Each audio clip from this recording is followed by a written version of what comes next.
de la cadena de salvación basado en Romanos capítulo 8. Quisiera que me acompañaran ahí. Romanos capítulo 8, versículo 28 al 30. Y les recuerdo que este es más que una prédica, es una clase. Entonces siéntanse con la libertad de pronto preguntar algo o a lo mejor aportar algo.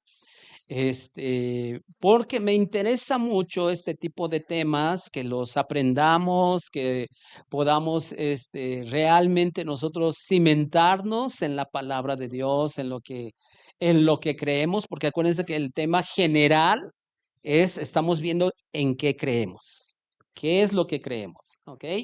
Entonces, vuelvo a repetir, siéntanse con la libertad de algún modo de preguntar, de aclarar alguna situación, ¿ok? Siéntanse con esa libertad, ¿ok?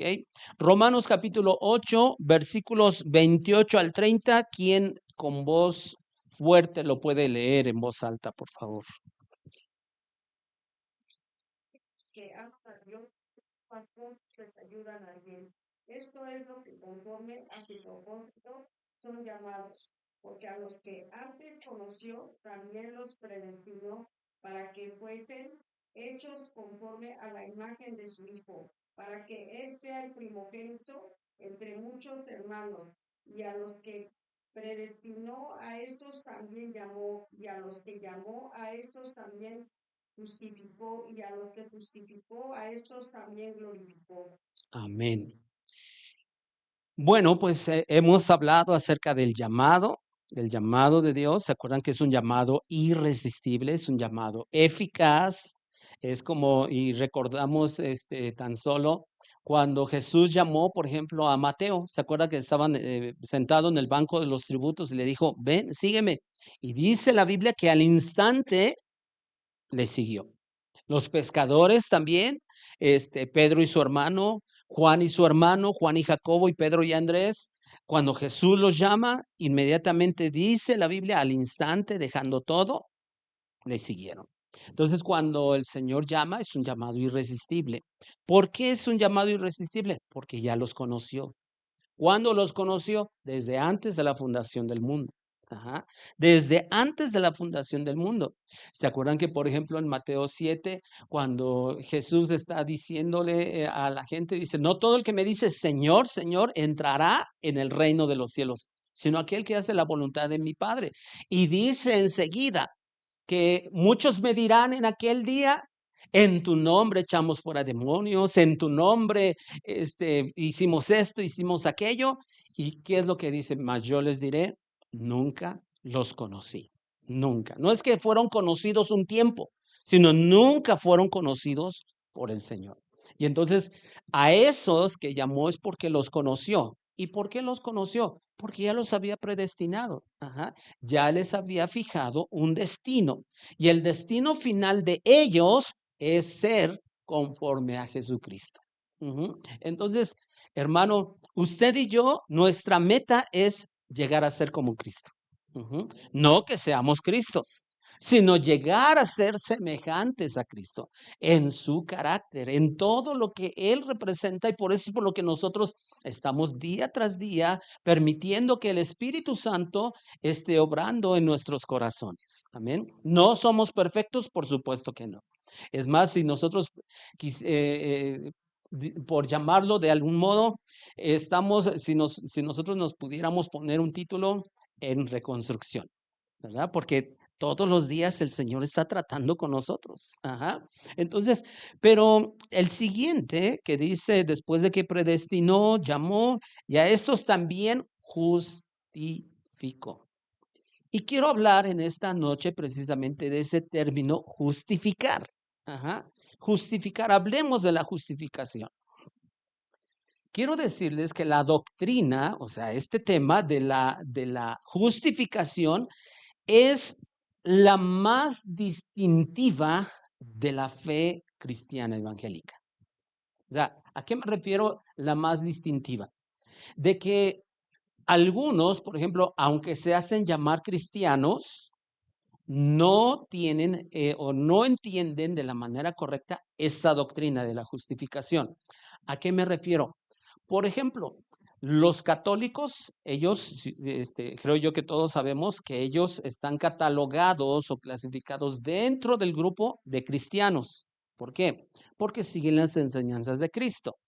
Pero ellos creen que es justificación más obras.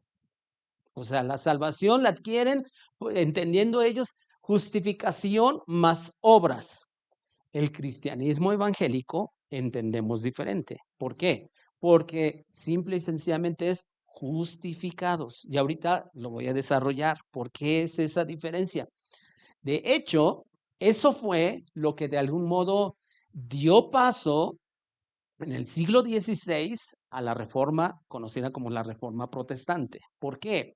Porque se acuerdan que se vendían indulgencias. Ajá. O sea, alguien que cometía algo que no estaba bien, decía, bueno, ok, yo voy, le daban un papelito, que esa era la indulgencia, pero él pagaba y entonces él como que era como que acallar su conciencia. Ujú.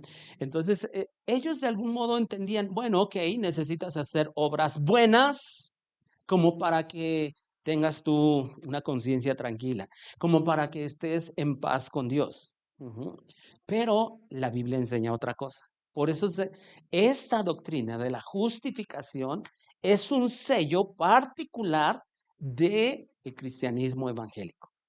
Los musulmanes obviamente no creen en esto. Ujú. Y algunas otras,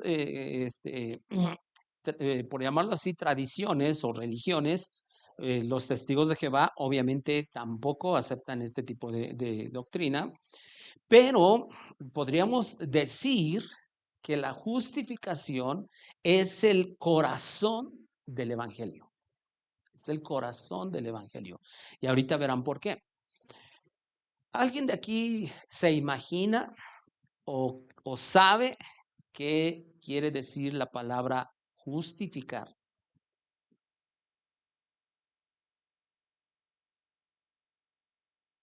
No justificar en el aspecto de que hice algo malo y me quiero justificar. O sea, justificar a veces lo entendemos desde el punto de vista de que pongo una excusa, ¿no? Un pretexto. No, desde ese punto de vista no es, eso no es justificar. Tiene que ver con eso, pero no es precisamente eso. Ujú. Exactamente, exactamente, tiene que ver con eso. De hecho, justificar significa que hemos sido declarados justos o inocentes. Y de verdad, hermanos, yo les recomiendo que se graben mucho este término. Hemos sido declarados justos, inocentes. Incluso me llamó la atención al investigar un poquito más acerca de esto. No solamente hemos sido declarados justos, sino inocentes y además santos. Ahora, yo no sé si algunos de nosotros podríamos preguntar o decir, ¿yo santo? Porque casi siempre el término santo o santificar es que yo tengo que hacer ciertas cosas para creer yo que soy santo. Si se dan cuenta, casi siempre nosotros como seres humanos nos gusta hacer cosas para sentirnos bien, para sentirnos así como que con una limpia conciencia.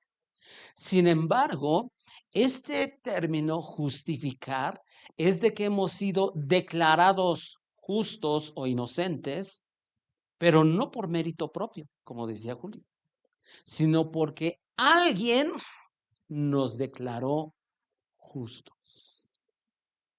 Ahora, pero aquí viene un problema. ¿Cuál es el problema? Sabemos todos que todos hemos pecado, ¿sí o no? Hasta el que se ve más inocente ha pecado. Ajá. Y eso claramente La Escritura nos enseña. Y uno de los significados de la palabra pecar es infracción de la ley. Vamos a la Biblia. Primera de Juan, capítulo 3, versículo 4. Primera de Juan, capítulo 3, versículo 4. Ya sabe, quien lo tenga lo puede leer en voz alta, por favor.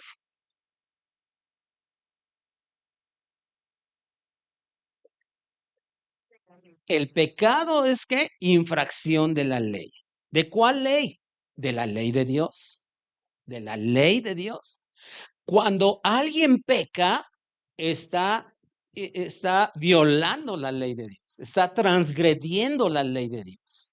¿De qué manera violamos esa ley de Dios?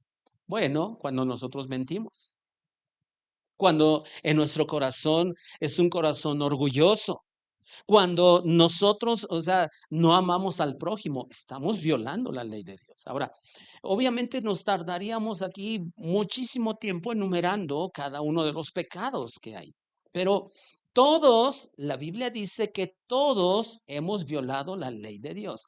Creo que lo que voy a mencionar ahorita, se los mencioné recientemente en alguna enseñanza. Un día, un hombre, que fuimos a visitarlo, ese día yo le decía, tú has violado la ley de Dios. Me dice, no. Le digo, sí, y te lo demuestro. Le digo, ¿has escuchado los 10 mandamientos? Dice, sí, sí me lo sé. Ok. Uno de ellos dice, no adulterarás. Y le digo, yo te pregunto, ¿nunca has adulterado? Dice, no, no, no, yo he sido fiel a mi esposa. Digo, ok.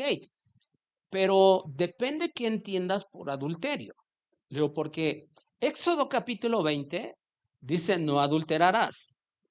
Solo que Jesús en Mateo capítulo 5 le dio la interpretación correcta de lo que dice Éxodo 20. ¿Por qué?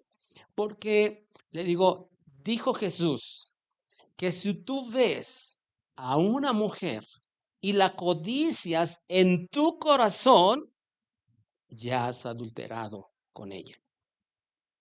Y primero como que muy salsa, ¿no? Me dijo así muy firme, no, yo no he adulterado. Y ya cuando le dije eso, le digo, ¿alguna vez has codiciado a una mujer? Y dice, bueno, es que la vista es natural. Ah, ¿verdad? Entonces sí has violado la ley de Dios.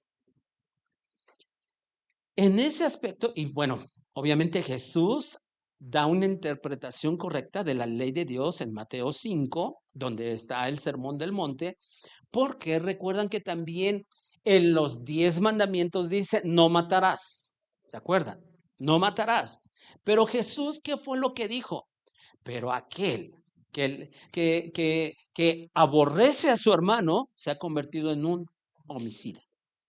O sea, aborrecer para Dios, aborrecer a alguien y matarlo con una pistola, simple y sencillamente, es exactamente lo mismo.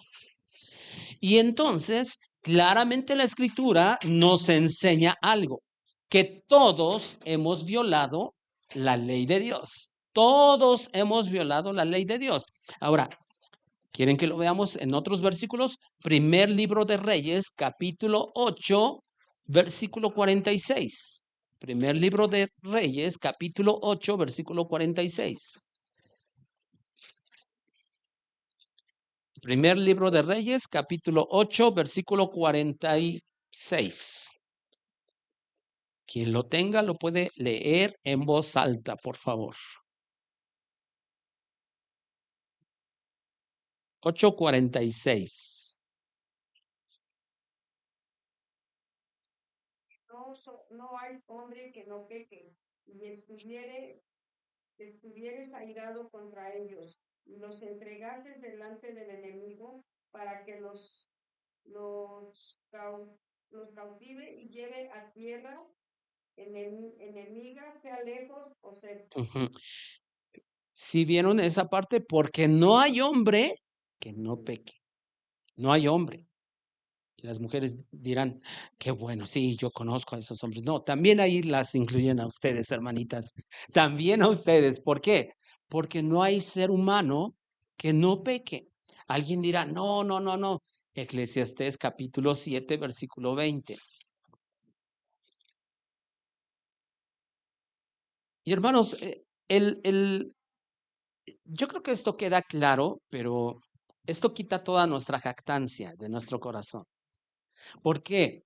Porque hay algunos que piensan que son súper espirituales y casi, casi tienen una aureola arriba de su cabeza y piensan a lo mejor que nunca se equivocan, que nunca pecan, pero hermanos, la Biblia es clara. Primer libro de Reyes dice, porque no hay hombre que no peque. Eclesiastés capítulo 7, versículo 20. ¿Alguien más que lo pueda leer en voz alta?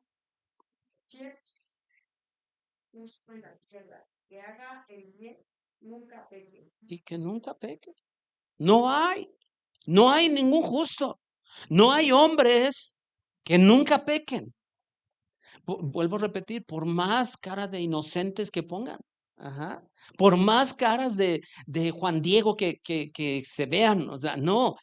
Todos los hombres, todo ser humano pecamos. Ahora, ¿qué es lo que nos enseña la palabra de Dios? Que el pecado es separación de Dios. Es separación de Dios. De hecho, Isaías, Dios hablando por medio del profeta Isaías, dice, porque sus pecados han levantado una separación, una pared entre ustedes y yo. ¿Por qué? Porque los hombres somos pecadores, Dios es un Dios perfectamente santo. Hay una pared. ¿Eso qué quiere decir?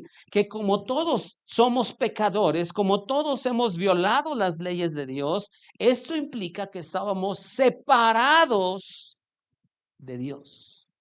Estábamos separados de Dios. Pero hermanos, aquí es donde está lo grave, porque realmente esto que les estoy diciendo, todos lo sabemos, que todos hemos pecado. Pero aquí les voy a decir algo. Todo nos acusaba ante Dios. Todo. ¿Por qué? Porque, y cuando hablo de que todo nos acusaba delante de Dios, no es que el diablo vaya y nos acuse, que es una de las cosas que hace. Pero no es precisamente eso, sino que habían las suficientes pruebas en nuestra contra que por consecuencia nos condenaba a una separación eterna de Dios. O sea, casi es como que nos agarraron con las manos en la masa. Es que había la evidencia de que todos nosotros hemos pecado. Eso nos acusaba delante de Dios.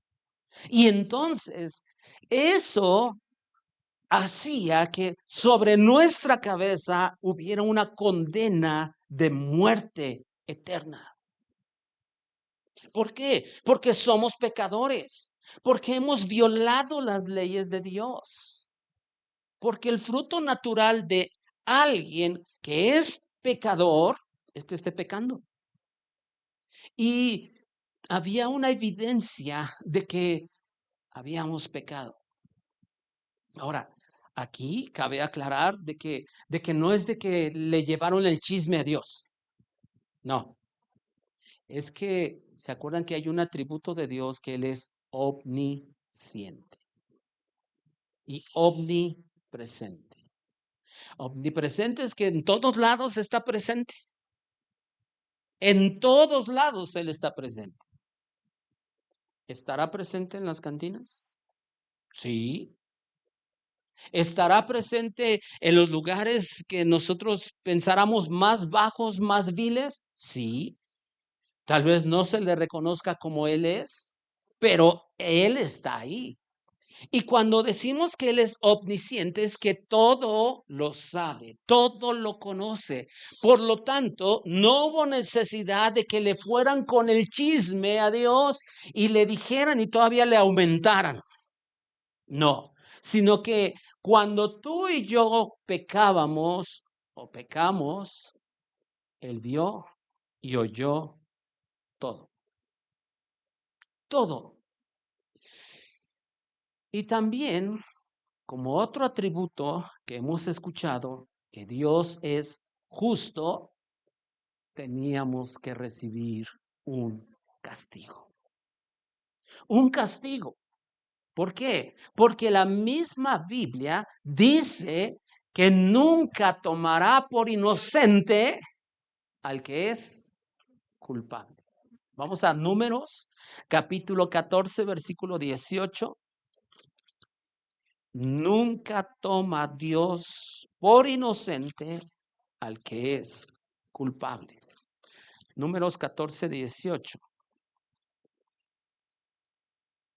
Y alguien que lo lea en voz alta.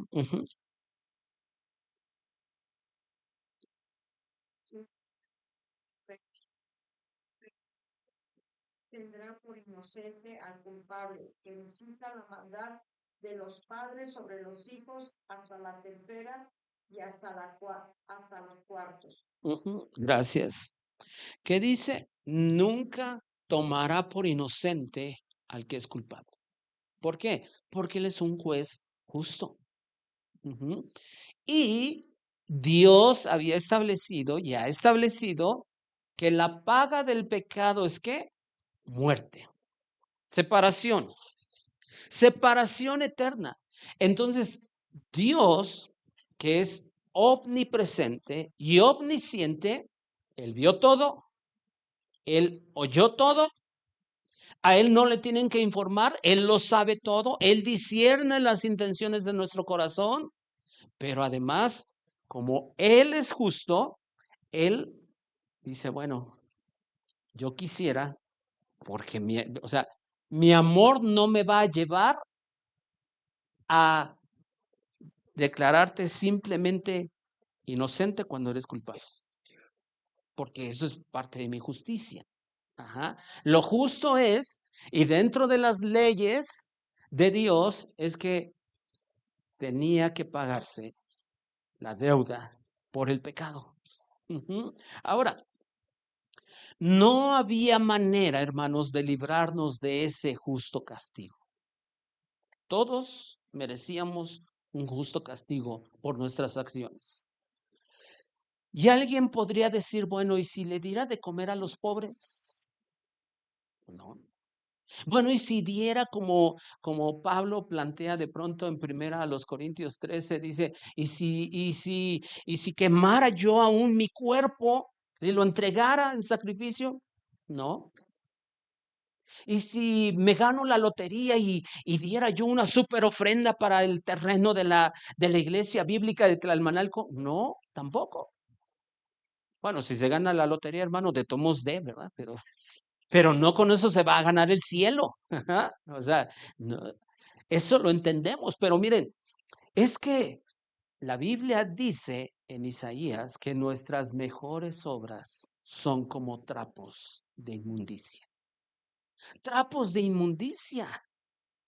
O sea, no importa qué tan buenas obras nosotros hagamos, que valgan delante de Dios y diga, ok, me diste una gran ofrenda, ok, me voy a hacer ojo de hormiga. No, Dios no actúa así. No actúa así.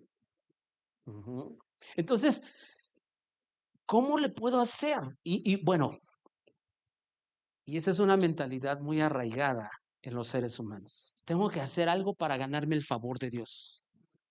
¿Se acuerdan que, por ejemplo, un joven rico se acercó a Jesús y le dice, ¿qué debo hacer para ganarme la vida eterna? Y Jesús, que conocía todo acerca de ese joven, dice, ok, ¿quieres ganarte la vida eterna realmente? Ok, pero ¿por qué le dijo eso Jesús? Porque sabía la condición de ese hombre. Y que aunque fuera, porque ¿qué es lo que le dice? Vende todo lo que tienes. ¿Y cuál fue la reacción de este joven rico? Dice que entristecido. Porque entonces en realidad ¿qué era lo que él más amaba? Sus riquezas. Sus riquezas era lo que más amaba. Y entonces, simple y sencillamente, por eso entendemos lo que, vuelvo a repetir, dice el profeta Isaías, nuestras mejores obras son como trapos de inmundicia. Y en otras ocasiones lo he mencionado, pero vale la pena siempre recordarlo. Trapos de inmundicia, cuando el profeta se refirió a eso de trapos de inmundicia, en realidad era, eh, ahora ya en el caso de las mujeres que están en su periodo menstrual, pues usan toallas sanitarias. Los trapos de inmundicia era eso que usaban las mujeres en su periodo menstrual en ese entonces. O sea, imagínense cómo Dios puede considerar nuestras mejores obras. Entonces, cuando nosotros de pronto nos entra la jactancia y la soberbia, ay, hoy le hablé de Cristo a 2 personas, aleluya, y recibieron al Señor. El Señor así como que en su trono dice, bájale, es como trapos de inmundicia tus buenas obras. A Dios no lo apantallamos absolutamente con nada. Hermanos, nos debe quedar bien en claro, no podemos pagar ni hacer nada para entrar al cielo. No lo podemos hacer. Había una condena de muerte sobre nosotros y era necesario que alguien pagara esa deuda. ¿Y quién la pagó? Cristo. Pero esa deuda no la podía pagar cualquiera. Porque nosotros podríamos pensar, bueno, la muerte yo me la merecía porque yo pequé. Y eso es cierto, ¿no? Yo pequé, yo me merezco el castigo. Por lo tanto, a mí me hubieran crucificado. Solo que sabe qué, hermano, si a usted lo hubieran crucificado, de todos modos no le hubiera valido de nada. ¿Por qué? Porque el sacrificio que debía de hacerse, la deuda del pecado, la debía de pagar un cordero sin defecto. Y entonces, pues usted a lo mejor lo hubieran crucificado y a lo mejor ni se moría, se ponía bien y otra vez lo volvían a crucificar y ¿sabe qué? O aunque usted le hubieran hecho no sé cuántas veces eso no le hubiera valido de nada, porque la deuda por el pecado la tenía que pagar ese cordero sin defecto, sin mancha. Entonces, tenía que ser alguien perfecto. Romanos capítulo 5, versículo 6. Esta es una lectura un poquito larga.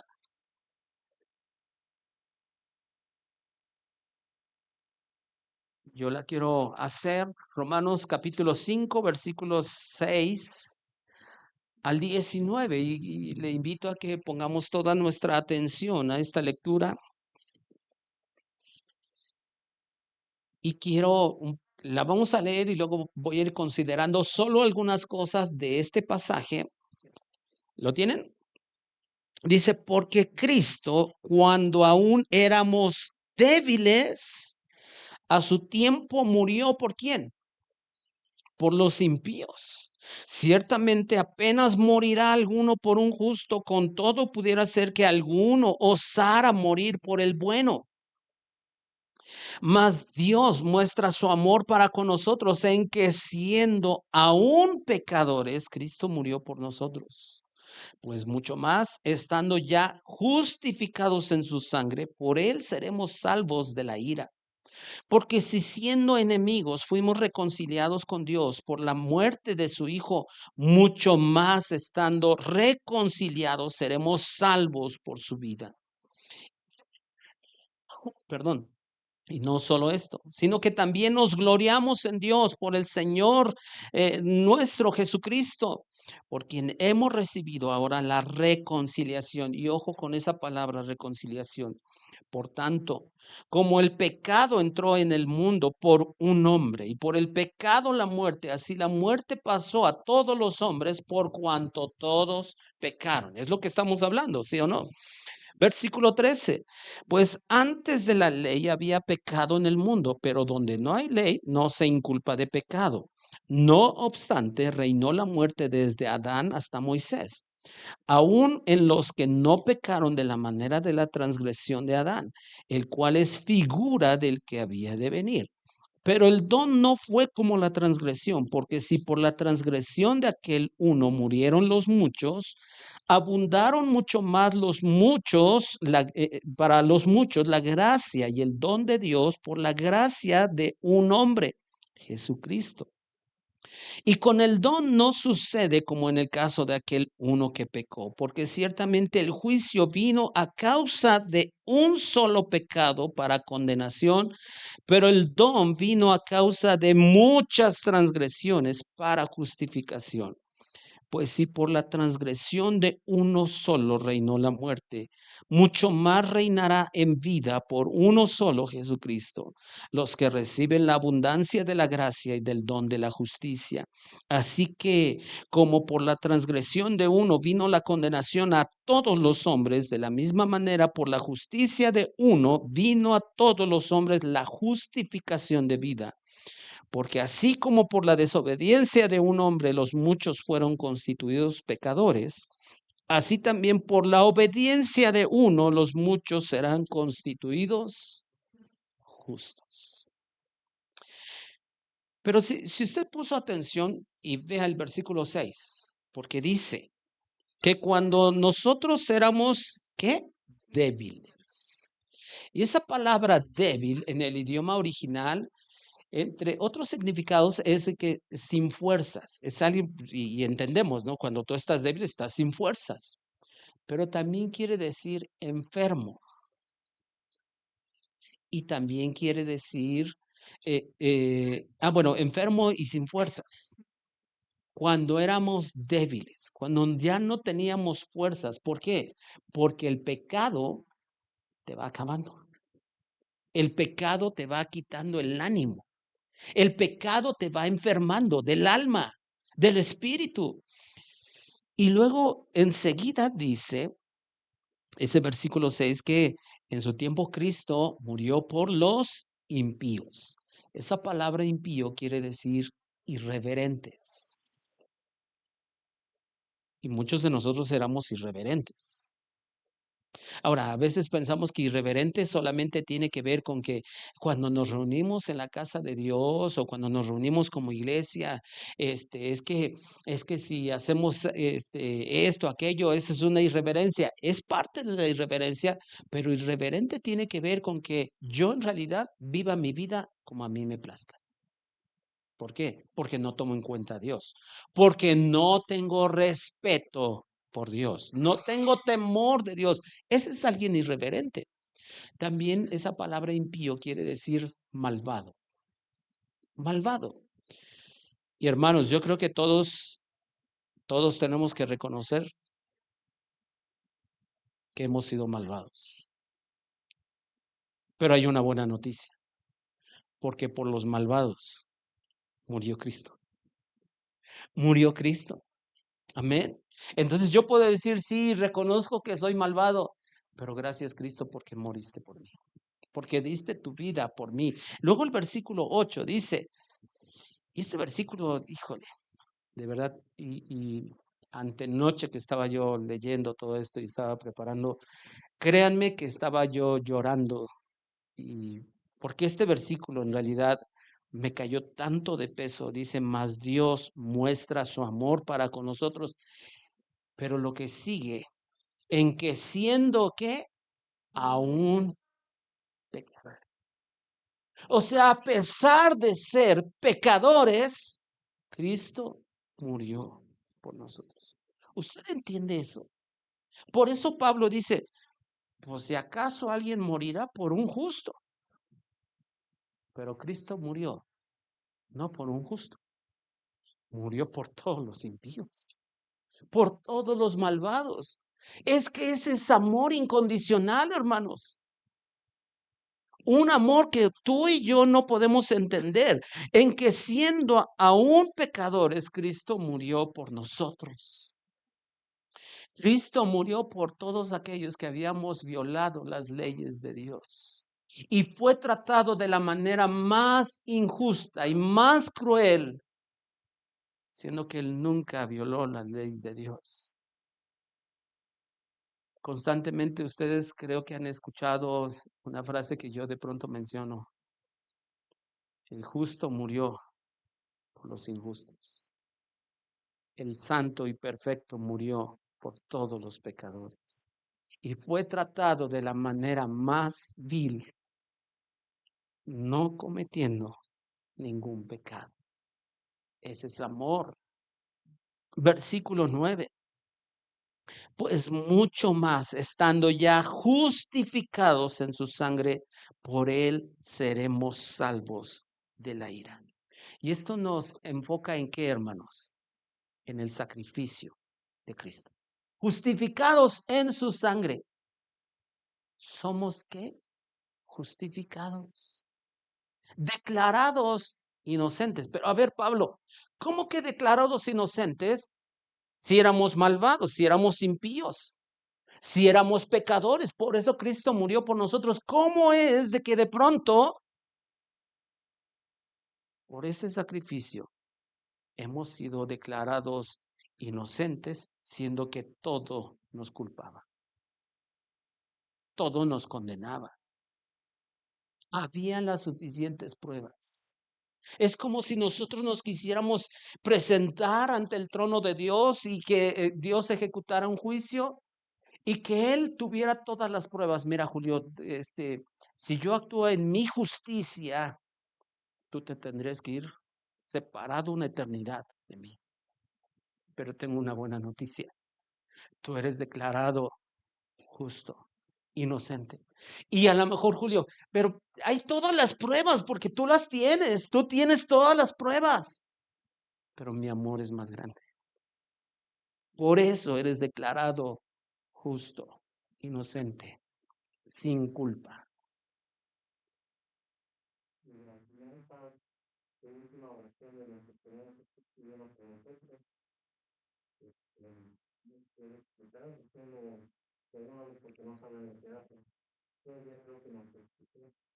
Ujú. Yo no, yo no alcanzo a entender tanto amor, pero esas palabras que ahorita nos recuerda Julio que dijo el Señor, perdónalos porque no saben lo que hacen. Y a veces nosotros podríamos pensar, si esos judíos, si esos soldados romanos, qué crueles. Pero en realidad nosotros estábamos ahí, porque murió por nosotros. Ese es amor incondicional. Pero fíjense además algo que dice ese versículo 9. Por él seremos salvos de la ira. Por Cristo, Dios no aplica su ira justa sobre nosotros. Porque lo justo era, porque había todas las pruebas contra nosotros, había la evidencia suficiente para mandarnos al infierno, pero el sacrificio de Jesús lo pagó todo. Y ahora somos salvos de la ira, a pesar de que todo nos acusa. Y era una condena eterna. Versículo 10. Porque si siendo enemigos, y esa palabra enemigo quiere decir que éramos odiosos, que éramos hostiles. Dice, porque si siendo enemigos fuimos reconciliados con Dios. A ver, o sea, Pablo está tratando de explicar de diferentes maneras que nos merecíamos el justo castigo de Dios, pero Dios obró en su amor, en su gracia. Porque dice, si siendo enemigos fuimos reconciliados con Dios. ¿Saben? Esa palabra reconciliar quiere decir componer o arreglar una diferencia. Ahora, yo les pregunto, ¿había mucha diferencia entre Dios y nosotros? Uf, es que Él es perfectamente santo y puro y nosotros no.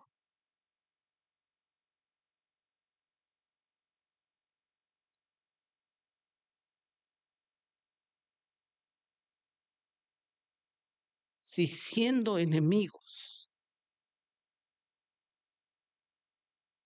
Él arregló la diferencia. Cristo nos reconcilió con el Padre. ¿Cómo es de que arregló la diferencia?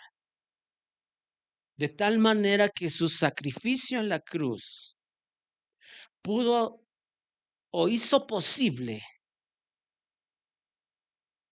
que ese Dios perfectamente santo pudiera adoptarnos como sus hijos. Yo no lo entiendo. No lo entiendo. Por Cristo somos salvos de la ira, por Cristo hemos sido justificados, por Cristo somos reconciliados con el Padre, por Cristo somos adoptados hijos, como hijos de Dios. Por supuesto que había una diferencia enorme. Él es justo, nosotros somos injustos. Él es perfecto y puro, nosotros no. Pero su sacrificio compuso esa diferencia.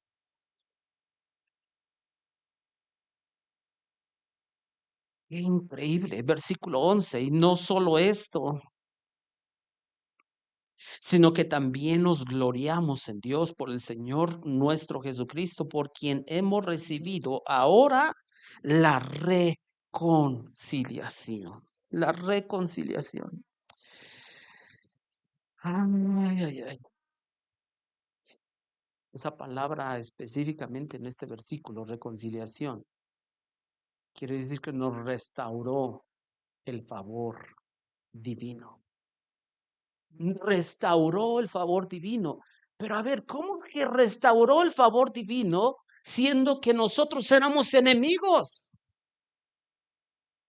Siendo que todas las evidencias había para condenarnos, sin embargo, por el sacrificio de Cristo, nos restauró al favor divino. Y ahora somos salvos por gracia. ¿Cómo es de que siendo aún pecadores hemos recibido el favor divino? No lo entendemos en nuestra mente, pero eso lo hizo posible el sacrificio de Jesús. Hermanos, es que yo no sé si podamos entender, pero esta enseñanza de la justificación y de entender y meditar todo lo que implica el sacrificio de Jesús nos debe llevar a ser mucho más agradecidos por la obra de Cristo en la cruz. Nos debe llevar a apreciar más ese sacrificio precioso. Versículo 18. Así que como por la transgresión de uno, de Adán, vino la condenación a todos los hombres, de la misma manera por la justicia de uno, Cristo, vino a todos los hombres la justificación de vida. Porque solamente podemos ser declarados inocentes por Cristo. Por Cristo. Versículo 19. Porque así como por la desobediencia de un hombre los muchos fueron constituidos pecadores, así también por la obediencia de uno los muchos serán constituidos justos. ¿Cómo es de que somos declarados justos? Aquí es donde viene algo interesante, hermano. Porque somos declarados inocentes y justos, pero no por una obra de nosotros, sino por la obra de aquel que vivió de la manera más justa delante de Dios. Entonces vuelvo a repetir, hermanos, esto nos hace volver a dimensionar y a gloriarnos, como escribió el apóstol Pablo, gloriarnos en la cruz de Cristo. Oh, qué gloriosa cruz, hermanos. Qué gloriosa cruz. Y cuando yo pienso en la cruz, digo, eso es gracia y eso es misericordia. Eso es gracia y misericordia. Es que ser justificados es una obra de gracia. Hemos sido restaurados al favor divino. Adán, por una transgresión, hizo que el pecado corriera hacia toda la humanidad. Pero por la justicia de uno hay justificación de vida. Híjole, es increíble. Recordemos que gracia es que Dios nos da lo que no merecemos. No merecemos el perdón de Dios. No merecemos ser declarados inocentes ante Dios. Pero eso es gracia. ¿Por qué? Porque te lo regala. No, tú no te puedes ganar el favor de la gracia de Dios. Tú no te lo puedes ganar. No merecíamos ser declarados inocentes, pero Él lo hizo. Romanos capítulo 3, versículos 23 y 24. Y créanme, hermanos, que en especial esta clase, hermanos, a mí eh, estuve meditando tanto y vuelvo a repetir, estuve llorando mientras estaba yo preparando esta enseñanza. Romanos capítulo 3, versículos 23 y 24, por cuanto todos pecaron y están destituidos de la gloria de Dios, siendo justificados gratuitamente por su gracia, mediante la redención que es en Cristo Jesús. Fuimos declarados inocentes sin costarnos nada. No pagamos una fianza. Me acuerdo cuando hace 13 años, cuando el accidente,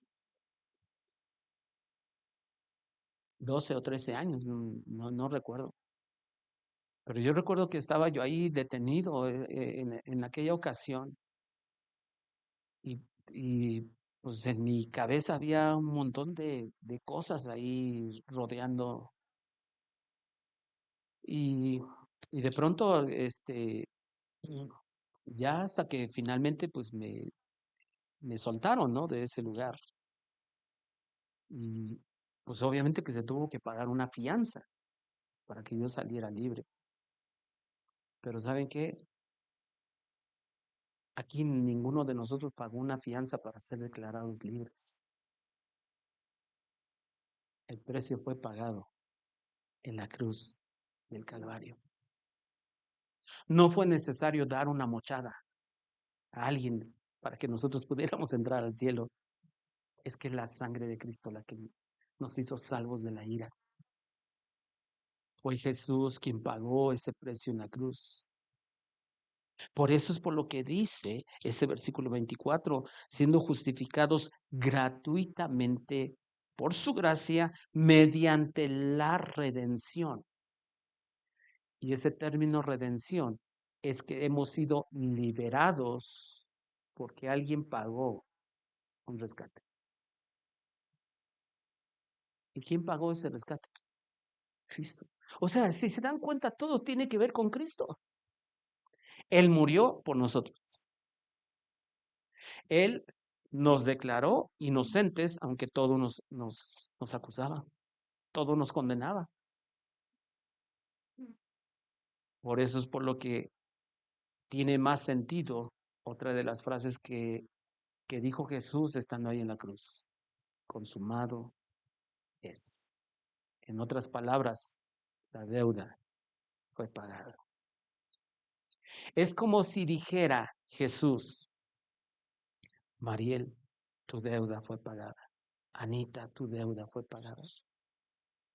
Y yo digo, wow, o sea, imagínate de ver una cantidad que tú dices, no podría yo pagar. ¿Cuándo podría yo pagar? No sé, para algunos de nosotros, tal vez decimos, bueno, si yo debiera 10,000 pesos, sí la podría pagar. Para algunos puede ser que digamos 100,000 pesos, pues puede ser que yo la pague. Pero ¿qué tal si de pronto llegara a nuestra casa una notificación de que, ¿sabes qué? Te vamos a embargar y además tienes una deuda de 50 millones de pesos. Tú dices, no, es una deuda impagable. ¿No? ¿Cómo la voy a poder? Y de pronto un juez te mandara una notificación y te dijera, ¿sabes qué? Ya pagaron tu deuda. ¿Cómo es de que ya pagaron mi deuda? ¿Quién? Pues alguien que te ama incondicionalmente.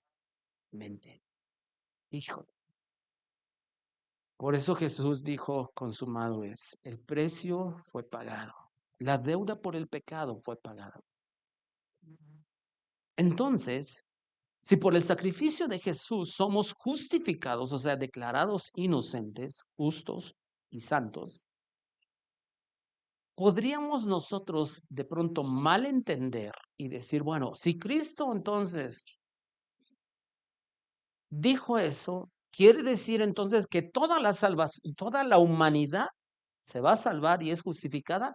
No, porque hay una condición por medio de la fe. Romanos capítulo 5, versículo 1.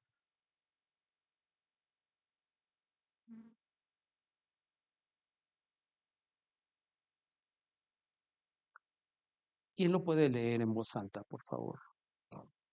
Justificados pues por la fe, tenemos paz para con Dios por medio de nuestro Señor Jesucristo. Justificados, ¿por medio de qué? De la fe. ¿Fe en qué? En Jesús. Fe en Cristo. Y entonces el resultado es de que tenemos paz.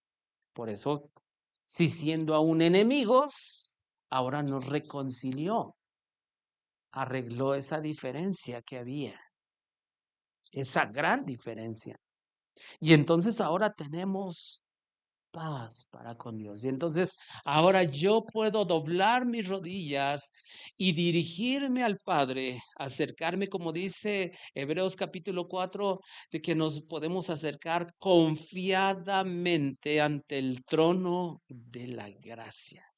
¿Por qué nos podemos acercar confiadamente ante el trono de la gracia? Porque es mi Padre, porque Él me ve con ojos de amor gracias a Cristo, no gracias a mí.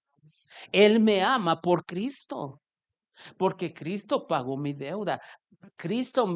Antes era yo enemigo, ahora con su sacrificio, yo creyendo en Él, ahora soy amigo de Dios. Ahora estoy en paz con Dios. Solo es necesario que creer en Jesús. Creer en Jesús. Y entonces quiero ir cerrando esta enseñanza, hermanos, porque cuántos beneficios, si nosotros nos damos cuenta, cuántos beneficios nos ha traído el sacrificio de Jesús. Muchísimos, muchísimos. Y eso nos debe llevar, como les mencionaba yo, a todos los días, día tras día, a valorar más y más el sacrificio de Jesús, a vivir para su gloria. ¿Cómo es de que siendo enemigo, siendo odioso ante él arregló esa diferencia? ¡Wow! Entonces la justificación es que somos declarados inocentes, aunque no lo seamos. ¿Sí lo entendemos?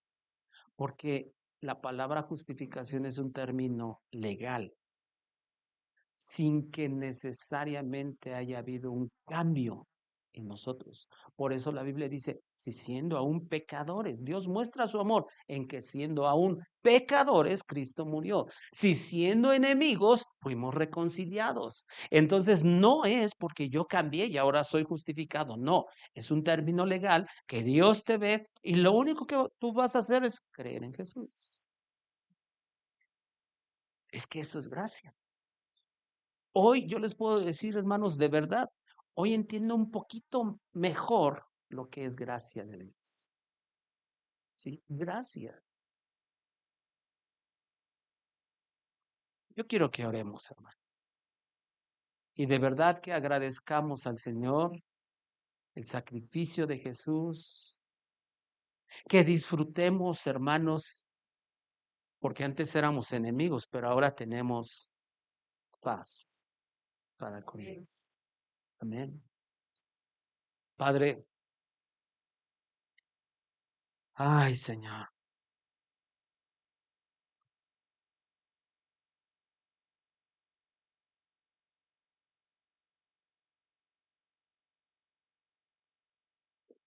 todo me acusaba, Señor.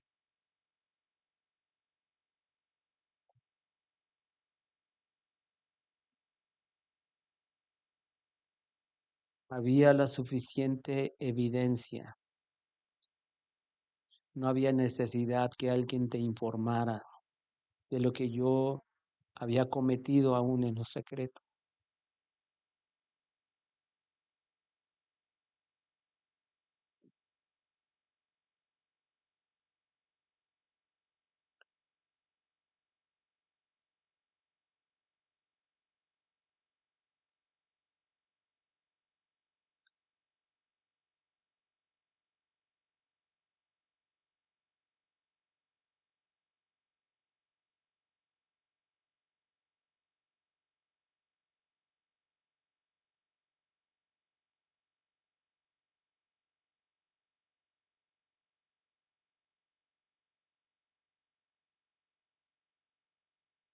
Yo no entiendo tu amor, Señor.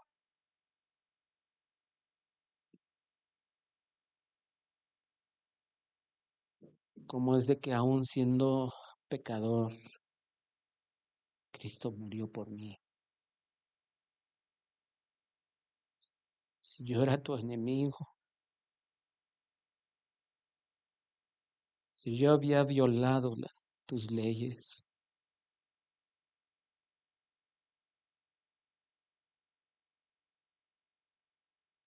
lo justo era que yo fuera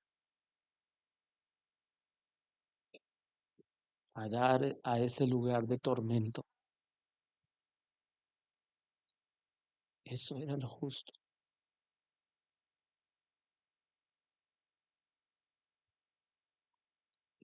Pero Cristo y solo Cristo pagó mi deuda.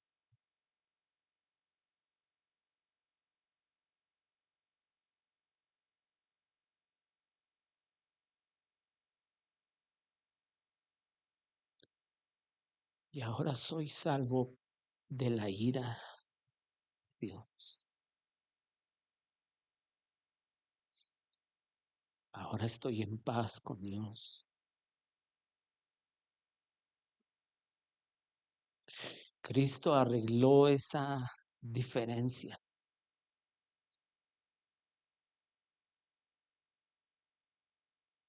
No es porque yo tuve que cambiar para que me reconciliara con Dios, sino ahora puedo acercarme ante el trono de la gracia, ante el trono de mi Padre y decir, Abba Padre,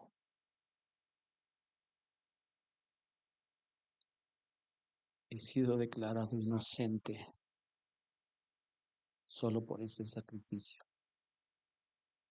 que pagó Cristo en mi lugar. Mi deuda fue saldada. Cuánto amor, Señor, y cuánta misericordia y cuánta gracia. Por eso quiero dedicar mi vida, Señor, para servirte. Y sé que soy limitado, Señor, en mis recursos.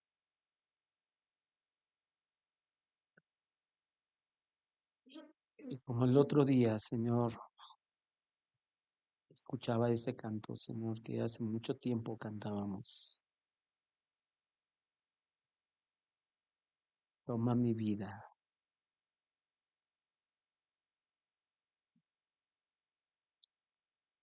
Me acerco con manos vacías, pero si de algo te sirve, aquí estoy. Gracias por tu palabra, Señor. Gracias por este tiempo. Gracias por Cristo y su sacrificio. Te amo con todo mi corazón, Señor.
Tu sangre limpió mi maldad.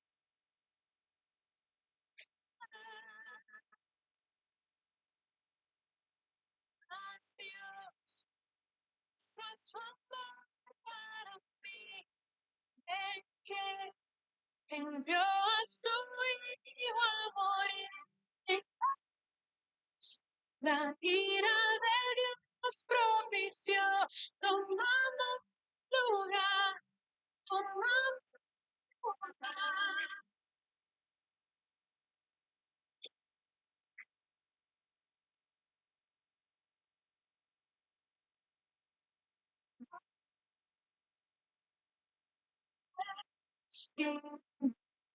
Freedom, vigilance, in what in black and white,